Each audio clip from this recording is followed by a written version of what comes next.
De acuerdo con una distinción tan inteligente como poco conocida, es posible concebir dos formas de felicidad.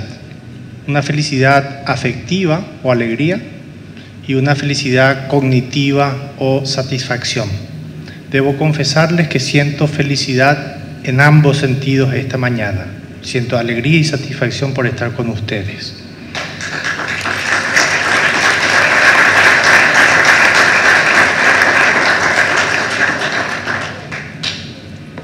He elegido un tema que, según dicen, produce angustia a los jueces tribunales, a los jueces constitucionales y agobio a los constitucionalistas. Es el tema de la ponderación de los derechos fundamentales. Quisiera empezar señalando dónde creo que se origina el problema de la ponderación. Me remitiré al catálogo de derechos fundamentales de que gozamos hoy día, básicamente. Tenemos derecho a la educación, derecho a la integridad física y moral, derecho a la intimidad, derecho al acceso a la justicia, derecho a la libertad ideológica y religiosa, derecho a la libertad y seguridad personales, derecho a la producción artística, científica y literaria, derecho a la propia imagen, derecho a la salud, derecho a la vida, derecho a la vivienda, derecho al honor, derecho al trabajo, derecho a la asociación, derecho a la huelga, derecho a la información y a la libre expresión, derecho de petición, derecho de reunión, derecho de sindicación, derecho de sufragio y paro la lista. Uno de los rasgos principales de este catálogo de derechos es que esos derechos precisamente son muy heterogéneos. El segundo rasgo, que fue señalado en un viejo artículo de Norberto Bobbio a comienzos de los años 60, es que esos derechos pueden entrar en conflicto. Y aquí se plantea el punto de partida del problema de la ponderación de derechos, el conflicto entre derechos fundamentales. Los juristas están habituados a considerar la idea de derechos en conflicto. Derecho a la intimidad versus derecho a la información, en algunos casos incluso que he llamado casos trágicos, el derecho a la vida de la madre versus el derecho a la vida del nasciturus, el derecho a la atención médica de un niño versus el derecho a la libertad religiosa de los padres y otros similares. Desgraciadamente, la teoría constitucional demoró mucho tiempo en hacerse cargo de este problema, del problema del conflicto de derechos. Si ustedes hacen memoria incluso, verán que la teoría jurídica tradicional consideraba una cuestión similar pero no idéntica. En la teoría jurídica tradicional, el punto era el de las antinomias, situación en la cual dos normas entraban en conflicto o dos normas se encuentran en conflicto. Para poner una situación básica, la obligación de hacer y la obligación de omitir. Hay ejemplos en todos los países de antinomias normativas. Los juristas idearon para resolver estas situaciones de antinomia aquellos viejos procedimientos que ya venían del derecho latino, de la lex superior, lex posterior y lex specialis. Entonces prevalecía una norma en función de su jerarquía, su antigüedad o su origen. Este mecanismo era el mecanismo que los juristas habían pensado para las antinomias. Y desde luego no funciona para resolver el problema de derechos en conflicto. Algo que se parece mucho más a una situación de derechos en conflicto y algo que se parece mucho más a la ponderación de derechos fundamentales proviene de la filosofía moral. En la filosofía moral se consideró tiempo atrás, y ya hay antecedentes incluso en tratados de Kant, la posibilidad de lo que se ha llamado un conflicto moral. Hoy día incluso los autores hablan de dilemas morales. Un conflicto moral es una situación en la cual una posibilidad es la situación de antinomia, obligación de hacer y obligación de omitir. Es poco común que alguien se plantee un dilema moral en estos términos. La situación de dilema moral o de conflicto moral en realidad se plantea cuando el sujeto tiene la obligación de llevar a cabo una acción, llamémosle X, y al mismo tiempo la obligación de llevar a cabo otra acción, llamémosle Y. El problema se plantea porque no puede llevar a cabo las dos acciones al mismo tiempo. Es decir, si cumple la obligación de X, incumple la obligación de Y. Y si cumple la obligación de Y, incumple la obligación de X. Un ejemplo de esta situación, aunque hay otros en la literatura clásica, está dado en un trabajo de Sartre. Es el llamado dilema del estudiante. Es el estudiante que se encuentra en la situación de cuidar a la madre, tiene el deber de cuidar a la madre, o de participar en la guerra, en la Segunda Guerra Mundial, en defensa de su país, Francia. El problema es que está en Londres. Entonces, si cumple con la obligación de atender a la madre, incumple con su deber de participar en la defensa de su patria. Y si cumple con la obligación de participar en la defensa de su patria, incumple con la obligación de atender a su madre. El dilema se plantea porque el sujeto debe elegir cuál de las dos obligaciones acata, cuál de las dos obligaciones lleva a cabo, cuál de las dos acciones prescriptas lleva a cabo. Esto nos acerca mucho más a la situación de conflicto de derechos.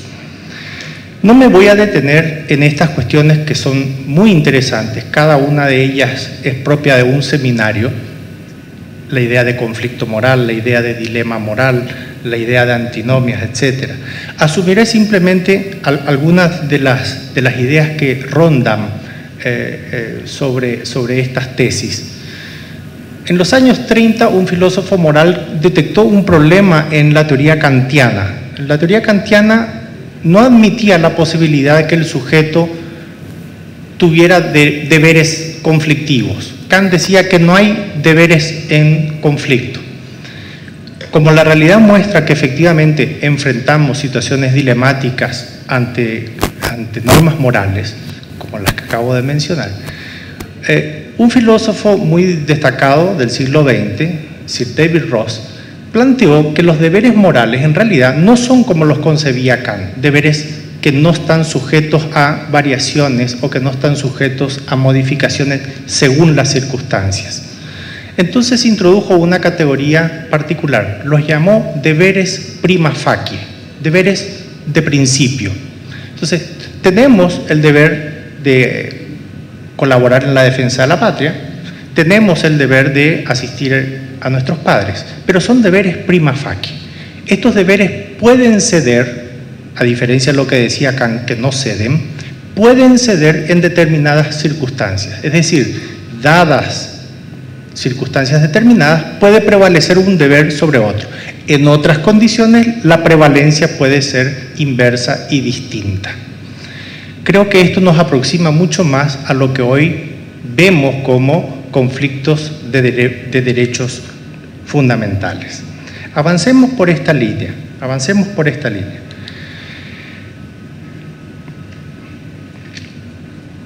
Yo diría, como definición de partida, a la manera de David Ross respecto de los deberes morales, que una situación de conflicto de derechos supone que no podemos ejercer ambos derechos al mismo tiempo, o que los titulares de esos derechos no pueden ejercer ambos derechos en simultáneo. Uno de los dos derechos en ejercicio forzará a sacrificar el otro derecho. Algún autor ha dicho que honrar un derecho supondrá abandonar el otro derecho. Satisfacer un derecho supondrá no satisfacer el otro derecho. Tomen esta idea como idea rectora de lo que sigue y considérenla como la noción básica de los casos que voy a traer a colación.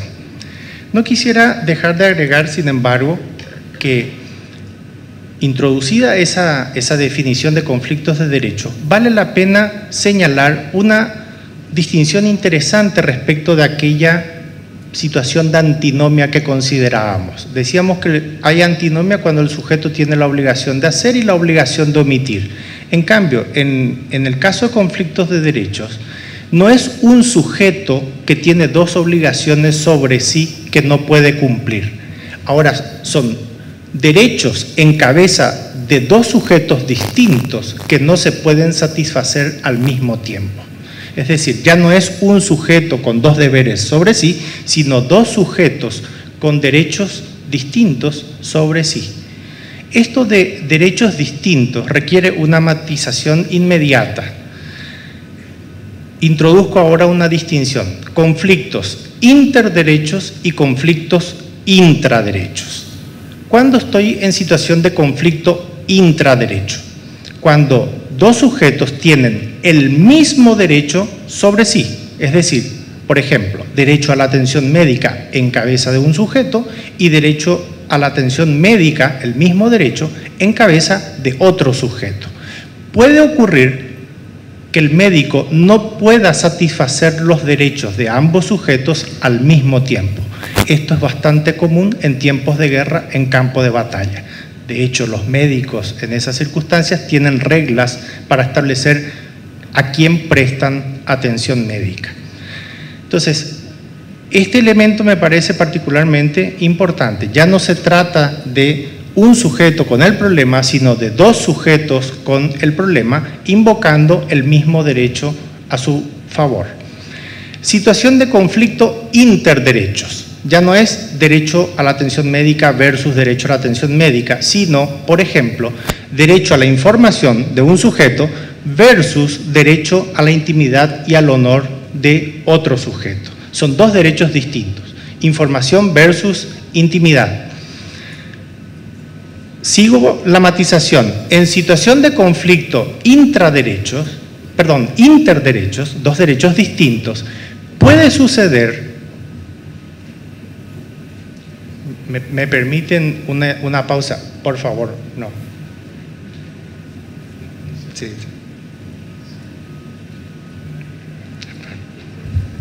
Señoras y señores, destacamos la presencia de Su Excelencia, la profesora doctora Gladys Esther Vareiro de Módica, ministra de la Corte Suprema de Justicia, quien nos honra con su presencia. Muchas gracias. Le damos un fuerte aplauso por su participación.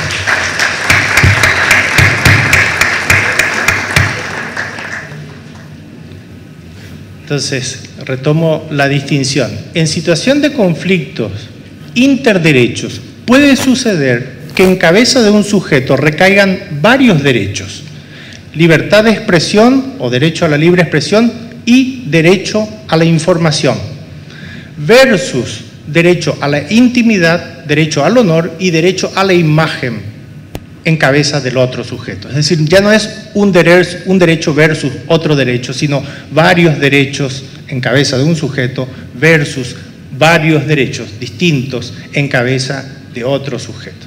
Esto es particularmente importante porque una regla intuitiva diría que aquel que sume mayor cantidad de derechos tendrá derecho a la prevalencia. No es así.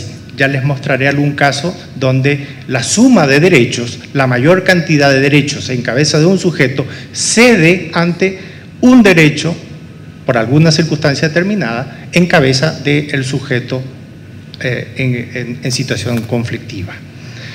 Entonces, una definición de conflicto de derechos: ambos derechos no pueden ser satisfechos al mismo tiempo. Una distinción de tipos de conflictos: conflictos interderechos versus conflictos intraderechos.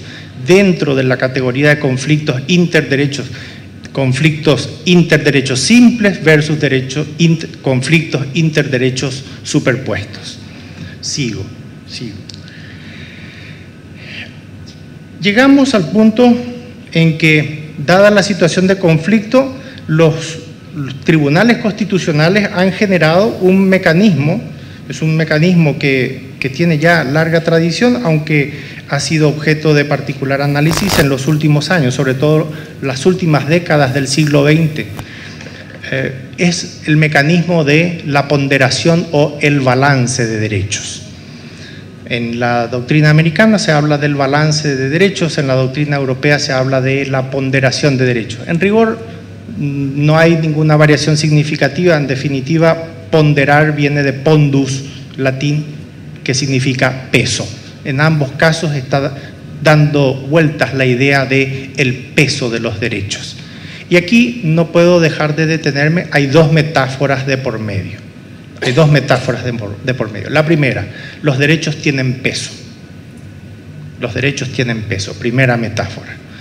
Esta es una forma, obviamente, una forma no literal de decir algo acerca de los derechos. Estamos diciendo figuradamente que los derechos tienen peso.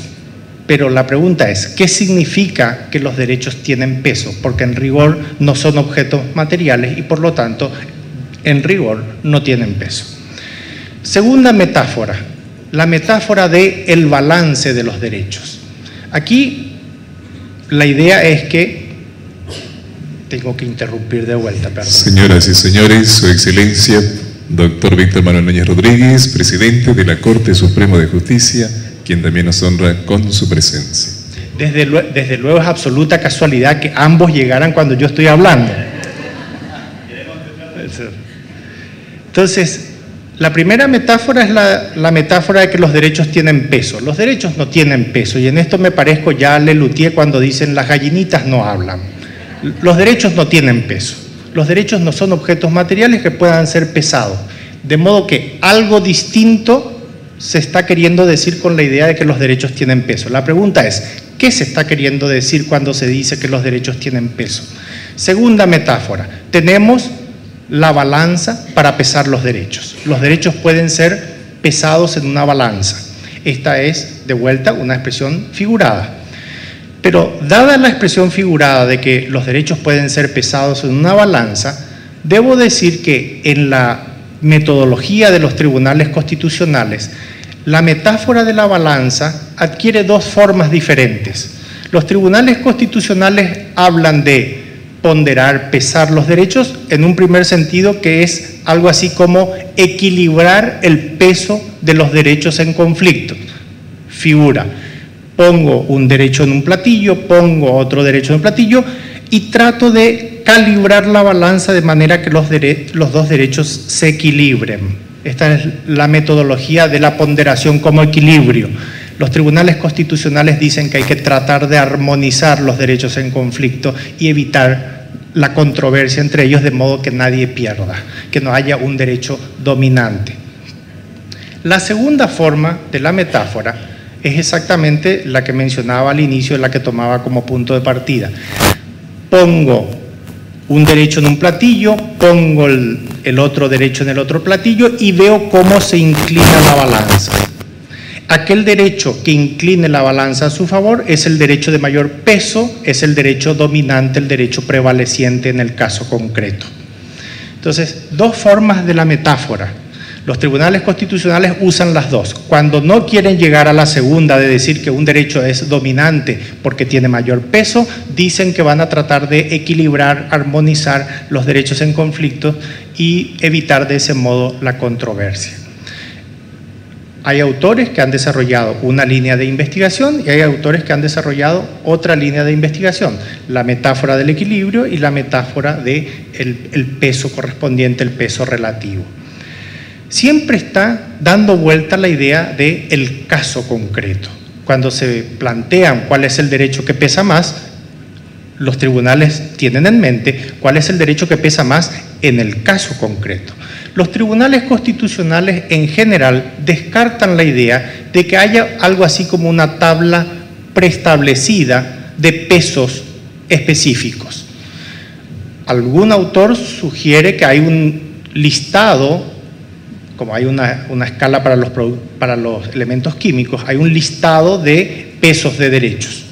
Yo tengo mis dudas de que tal cosa exista, pero hay un listado, dicen, de peso de los derechos. Por ejemplo, dicen el derecho a la vida es el derecho de mayor peso. Uno podría aceptar la idea de que efectivamente el derecho a la vida es el derecho de mayor peso, pero aquí aparece el caso trágico de el derecho a la vida de la madre versus el derecho a la vida del nasciturus. Entonces, si es el mismo derecho, ahora que me digan cuál de los dos pesa más, si el de la madre o el del nasciturus. Con lo cual, que me digan que el derecho a la vida es el de mayor peso todavía no me resuelve ese caso de conflicto. Dejo el problema instalado, no me voy a detener en él. El Tribunal Constitucional Español, por cierto, ha debido enfrentar esa situación y ha tenido que establecer en qué circunstancias prevalece el derecho a la vida de la madre y en qué circunstancias prevalece el derecho a la vida del nasciturus. Entonces, dos formas de la metáfora. Algún autor de particular importancia en la teoría de los derechos fundamentales, me refiero a Robert Alexy, ha desarrollado incluso lo que se llama una fórmula del peso de los derechos. Tampoco me voy a detener en esto, pero es de verdad, con permiso, una alucinación filosófica muy interesante, muy entretenida. Se trata de asignar valores a determinados elementos en la situación de conflicto, el peso absoluto de los derechos, el peso específico del derecho en la situación concreta y el peso o el valor de las premisas empíricas del caso determinado. Entonces, asignados los valores, se multiplican, se dividen y me dice cuál de los derechos tiene mayor peso en el caso concreto. Es una fantasía que nos encanta a los juristas buscar similitudes con la física o cosas así. De hecho, los juristas somos amigos de las metáforas. Esta es una metáfora más. Algún maestro mío ha dicho incluso que somos amigos de las metáforas acuáticas. Por ejemplo, nos gusta hablar de lagunas y cosas parecidas. Y fuentes.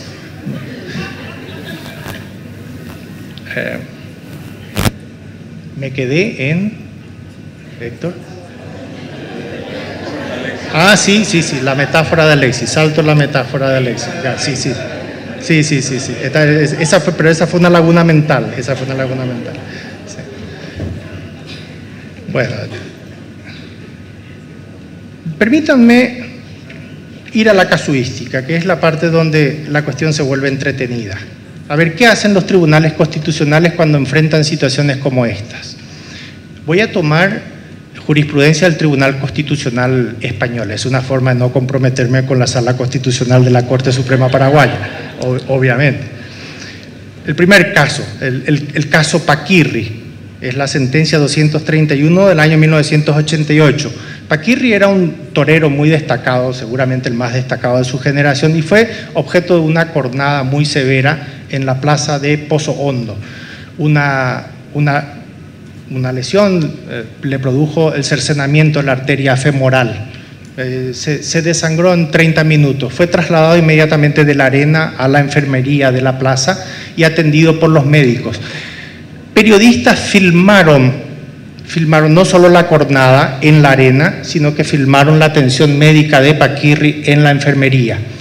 En esas escenas se ve simple y llanamente la agonía y muerte de Paquirri.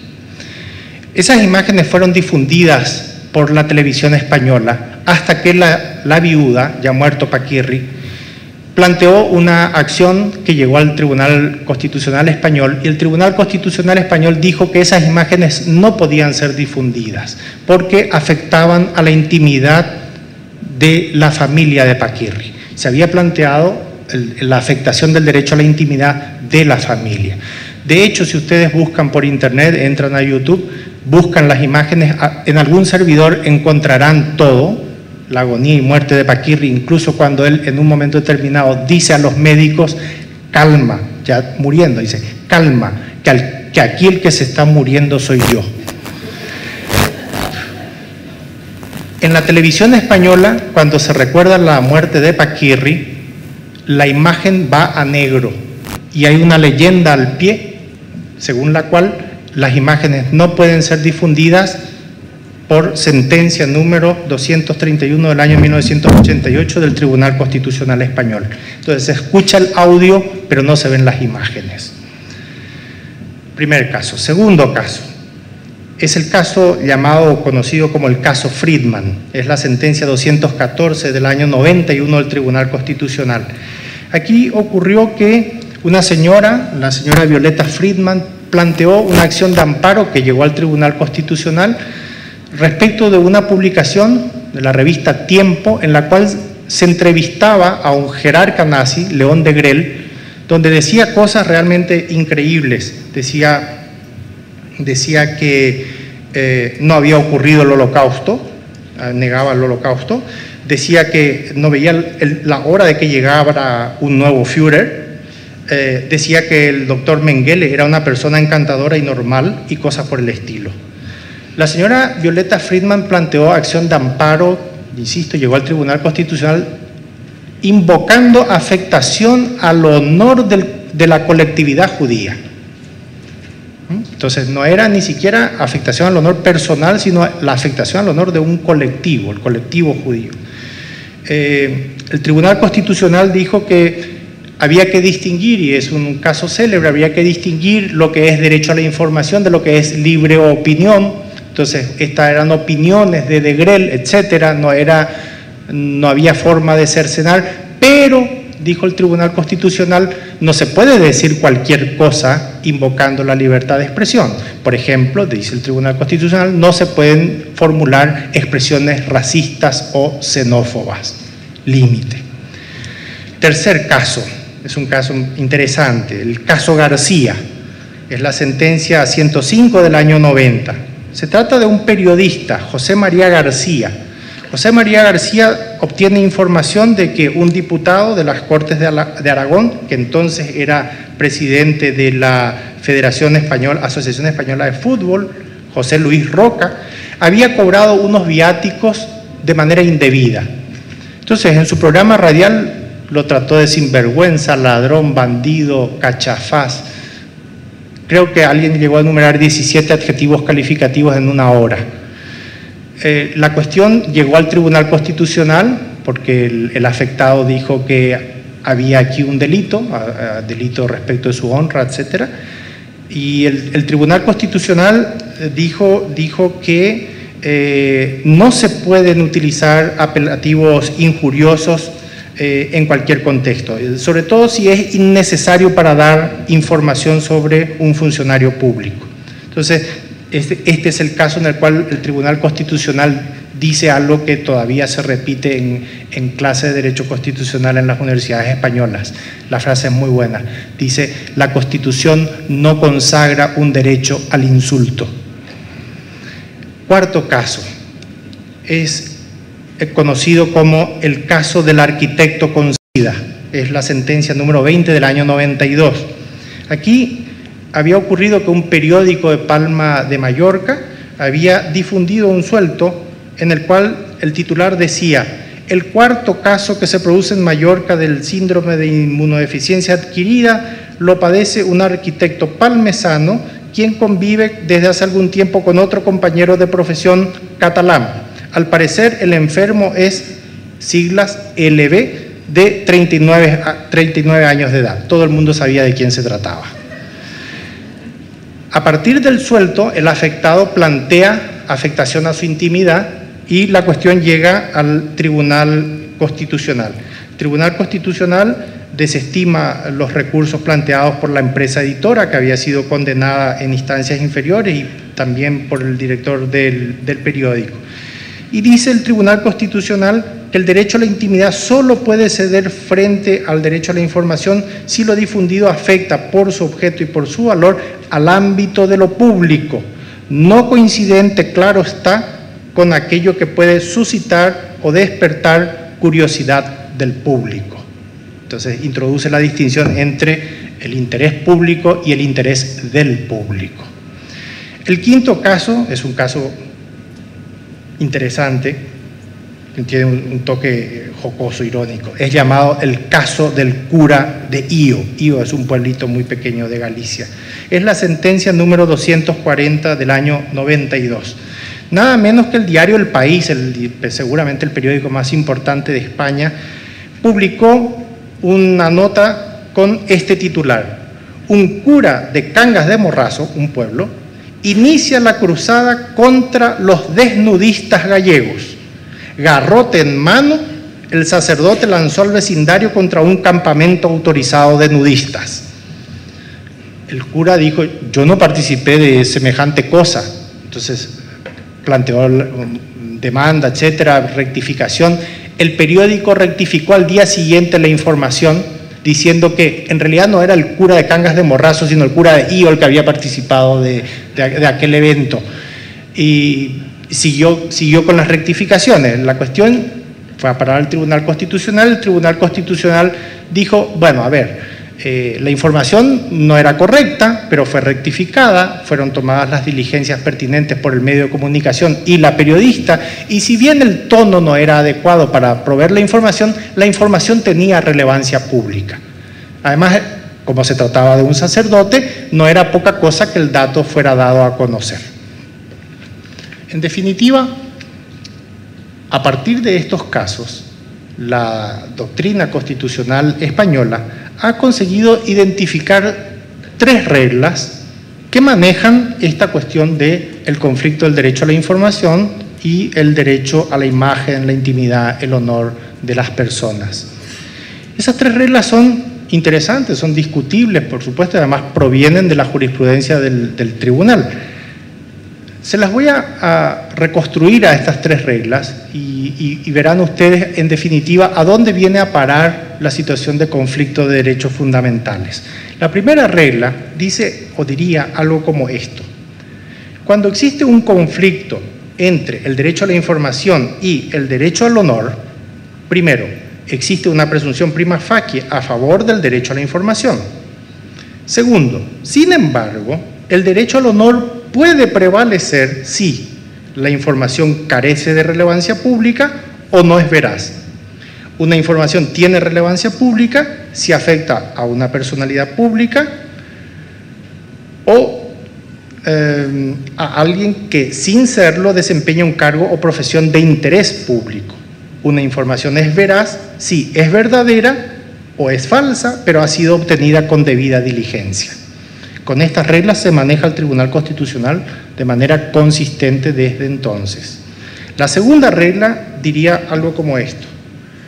Cuando existe un conflicto entre el derecho a la información y el derecho a la intimidad, primero, existe una presunción prima facie en favor del derecho a la intimidad. Segundo, sin embargo, el derecho a la información puede prevalecer si la información tiene relevancia pública o no contradice usos sociales. Una información tiene relevancia pública, como antes, si afecta a una personalidad pública o afecta a alguien que sin serlo desempeña un cargo o profesión de interés público. Un hecho no es de interés público sencillamente porque suscita curiosidad ajena. Tercera y última regla, diría algo como esto. Cuando existe un conflicto entre el derecho a la libre expresión y el derecho al honor, primero, existe una presunción prima facie a favor del derecho a la libre expresión. Sin embargo, el derecho al honor puede prevalecer si lo expresado afecta a personas determinadas o determinables, o, segundo, se trata de manifestaciones de carácter racista o xenófobo. Si ustedes me permiten, les diré muy brevemente, para ir concluyendo, que la identificación de estas reglas elaboradas por el Tribunal Constitucional permite identificar y anticipar cómo resolvería el tribunal un caso que se ajuste a estos parámetros. Por de pronto tenemos identificadas claramente las circunstancias que son relevantes para el Tribunal Constitucional en situación de conflicto de estos derechos. Primera circunstancia relevante, que la información, perdón por la repetición, tenga relevancia pública. Segunda circunstancia, que la información sea veraz. Tercera circunstancia, que la información sea injuriosa o no. En cada caso, obviamente, la circunstancia puede darse o no darse. De modo que si son 3 las circunstancias relevantes, son 8 los casos posibles. Voy a resumir los casos. El caso 1 es el caso en el cual la información es relevante, es veraz y es injuriosa. El caso 2 es el caso en el cual la información no es relevante, pero es veraz y es injuriosa. El caso 3 es el caso en el cual la información es relevante, no es veraz y es injuriosa. El caso 4 es el caso en el cual la información no es relevante, no es veraz y es injuriosa. El caso 5 es el caso en el cual la información es relevante, es veraz y no es injuriosa. El caso 6 es el caso en el cual la información no es relevante, no es veraz y no es injuriosa. El caso 7 es el caso en el cual la información es relevante, no es veraz y no es injuriosa. Y el último caso es el caso en el cual ni es relevante, ni es veraz, ni es injuriosa. Si sabemos ahora cuáles son las reglas que ha fijado el Tribunal Constitucional, podemos saber cómo se resolverían los 8 casos, dadas esas circunstancias relevantes. Si cambian las circunstancias relevantes, cambia toda la configuración de casos. El Tribunal Constitucional, en definitiva, lo que ha venido diciendo es que el derecho al honor prevalece sobre el derecho a la información si la información es injuriosa. Ha dicho también que el derecho al honor prevalece sobre el derecho a la información si la información no es injuriosa y además carece de relevancia pública o no es veraz. Y por último, ha dicho que el derecho a la información prevalece sobre el derecho al honor si la información tiene relevancia pública, es veraz y no es injuriosa. En todo esto, concluyo, en todo esto, obviamente hay un enorme poder del Tribunal Constitucional. Es un poder discrecional.